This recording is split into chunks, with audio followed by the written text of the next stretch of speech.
同大家分享我喺中學被欺凌嘅故事。呢件事得唔到5個人知道，連我屋企人都唔知。呢段經歷俾咗我莫大嘅影響，我亦都唔願意同其他人分享。至於點解我會選擇而家分享呢？片尾再講。喺大概2016年，我中3嘅時候，我屋企嘅經濟狀況出咗變化，父母開始有爭執，零用錢同埋車錢計算在內，只有每個月500蚊。學校午膳時間同埋週末出去玩嘅錢，全部係新年利是錢，每年有2000至3000蚊，每個月嘅交通費基本380蚊，扣除佢，我每個月只有300蚊可以用。喺經濟出變化之前，我會喺週末同朋友出街食飯睇戲，但嗰陣時，當同學邀請我去 K 房、Party Room 或者去沙田圍打邊爐，我都會拒絕，因為對我嚟講花費真係好大。有一位女同學，一位所謂朋友，多次邀請我去呢啲活動，同佢哋聚會，我都會話冇錢而唔去，佢就會話頂你個死窮撚，又唔去。呢啲言語一次半次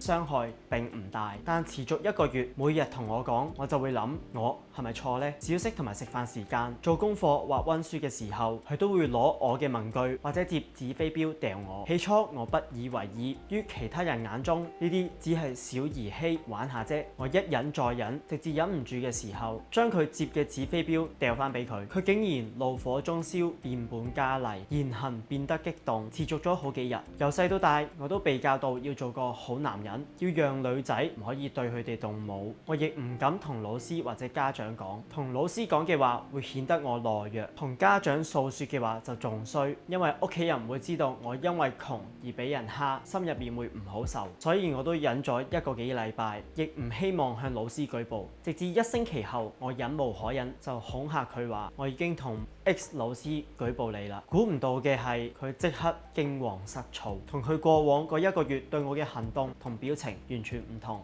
Marco 話：你唔係真係講咗啊？我真係知錯㗎啦，對唔住，玩下㗎咋，我冇心㗎。大概呢一堆戲謔言論，我嗰陣心好爽，從未見過佢請求我手下留情嘅一面，亦都估唔到我只係拋出全校最惡訓導老師嘅名，佢已經驚到面目全非。過咗2日，我都冇話俾佢知真相，只係同佢講你好自為之，等消息啦。佢冇再同我講嘢，行為變得恭敬。眼見佢竊竊私語同其他女同學討論我嘅事，我都不以為然。2日後，我同佢講，我冇同 X 老師講下笑啫，你好自為之。仲記得佢嗰個納悶嘅表情，我心入面未試過咁爽，都覺得好詫異。嗰陣我埋下一個根深蒂固嘅想法，原來我可以唔使動武，只係拋出一個有威嚴嘅人嘅名，就可以將呢個小人震懾到咁嘅樣。咁只要我可以成為一個咁有威嚴嘅人，就冇人可以欺負我。我要佢哋都尊敬我，我唔要再俾人話我窮撚。就係咁，我有意無意地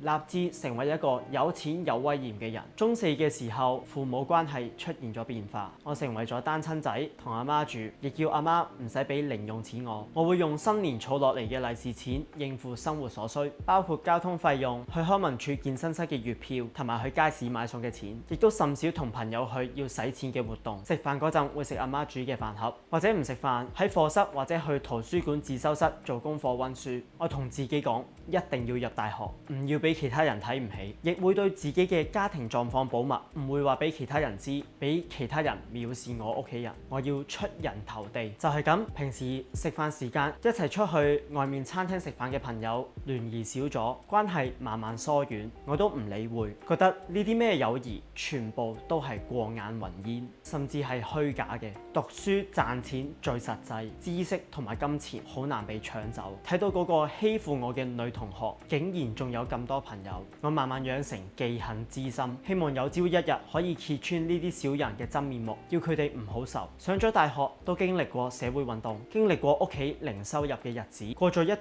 低迷嘅時間。上到大學亦因為同同學見面或除口罩活動嘅日子唔多，認識嘅真朋友唔多。疫情緩和後，同女同學約會明明順利進行，我都會驚之後唔夠錢同佢哋交往，而拒絕再次約會或發展。有女同學主動約會嘅時候，我更加會覺得佢哋當我係飯票而思前顧後，唔再約下一次。我做嘅所有事都會以提升自我地位、賺錢學習為目的，其他交際事務我都放埋一邊。即使我真係好想做，但我知道讀書賺錢更重要。自己可以靠自己嘅知識同埋金錢改變自己同埋周邊重要嘅人嘅命運。點解要靠人際關係？就係咁，嗰個天真無邪，每日平淡咁過而悠然自得嘅自己，被對家庭狀況嘅擔憂同埋欺凌事件留下嚟嘅陰影，同對將來改變家境嘅抱負，慢慢埋沒，眼入邊只係得金錢、知識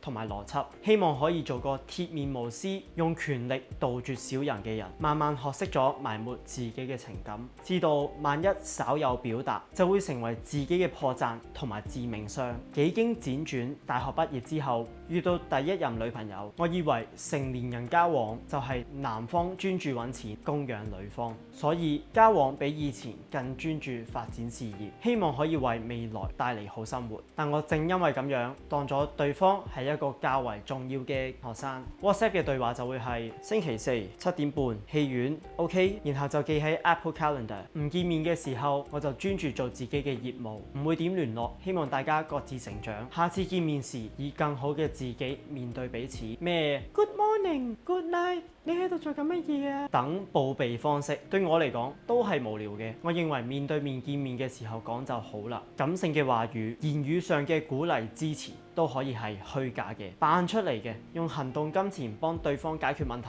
最實際。之後分手啦，先知道交往要嘅唔係名利，而係基本嘅陪伴同埋情感支援，係關心，係噓寒問暖。當我自己都好難表達自己嘅情感時，對對方表達情感就更艱難。我好怕因為愛得深而栽進一種唔可以抽離嘅關係，將愛情當係投資，腦海入邊會只贏只蝕，絕對唔會 all in。中四開始健身，慢慢放棄咗籃球。我發現投入健身而放棄籃球嘅原因係健身只要有心有力做就有回報，但籃球係群體運動，需要理會對手同埋隊友，有唔公平嘅情況，對方犯規可以抵賴。一場公平競爭嘅球類活動，可以剎那間轉成對人不對事嘅暴力活動。我唔中意唔公平，要我遷就人或者人哋遷就我嘅事。健身係唯一一個有投資，練好食好瞓好就有進步，100% 保值不虧，非常公平嘅嘢，亦係我面對以上種種壓力嘅逃生口，俾我可以專注做某一樣嘢，喘息一下。到咗依家，慢慢發現肌肉係大咗啲，身形好咗啲，但內心深處嗰個脆弱嘅自己依然難以被呢一個軀殼保護，仍然係容易受傷，而會用盡一切方法做防禦機制保護自己。以上嘅思緒係經過半個月旅行，喺心態相對沉靜嘅時候整頓落嚟，喺飛機上面寫嘅，可能有啲凌亂，但都冇所謂。我終於知道說話唔完美先係人會講嘅話語。8月頭去完旅行翻嚟第二日，我坐小巴翻屋企，喺 Threads 嗰度聽到陳奕迅喺 Live 嗰度唱陀飛輪。麻了任性，日拼夜拼，忘掉了為什麼高興。淚水喺眼眶入面打轉，我亦強忍住唔俾佢哋流落嚟。經歷咗2星期嘅旅行，重新聽呢首中學嘅時候聽過嘅歌，先察覺到可以有健康嘅身體，愛我同我愛嘅人都健康活着，有乾淨嘅食水同埋營養豐富嘅食物，每日都可以做我想做嘅事，而可以朝住我嘅目標進發，比所有豐功厚祿嚟得重要。錢唔使多，可以支持我上述所擁有嘅嘢就可以啦。我並唔係咁想做個有權威有錢嘅人，我只係想內心可以平靜，唔受恃強凌弱嘅艱險小人所困，愛我同我愛嘅人都安好。嚟到片尾，至於點解我會分享呢一啲嘢呢？旅行前睇到 Gary Vee 嘅 YouTube video， 一個千萬富翁同 Gary Vee 訴說，佢即使坐擁千萬，心入面都仲係嗰個因為窮而自卑嘅小子。Gary 同佢講，佢心入面有啲毒素仲未講出嚟，唔講出嚟嘅話，內心深處嘅自己唔會因為現況嘅改變而對自我身份認同有改變，實在係一語中的。我希望藉住呢條片，將我積存9年嘅毒素講晒出嚟。我唔知會有咩事發生，但我至少終於可以接受自己唔完美，變得輕鬆少少。唔知呢條片可唔可以講得切喺9月5號我25歲生日之前上載。而家係9月1號，亦都預祝自己生日快樂，亦希望未來嘅自己可以記得我而家講嘅呢番說話。10年後回望依家嘅自己，可以自豪咁講，我依然係自己。呢條片本身淨係想拍俾我自己睇。如果呢條片有意無意地幫到你，記得 like、subscribe、分享俾有相似問題嘅親友。我係馬高斯，我哋下條影片再見。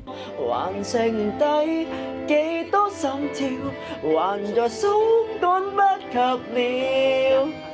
昂貴是這刻我覺悟了，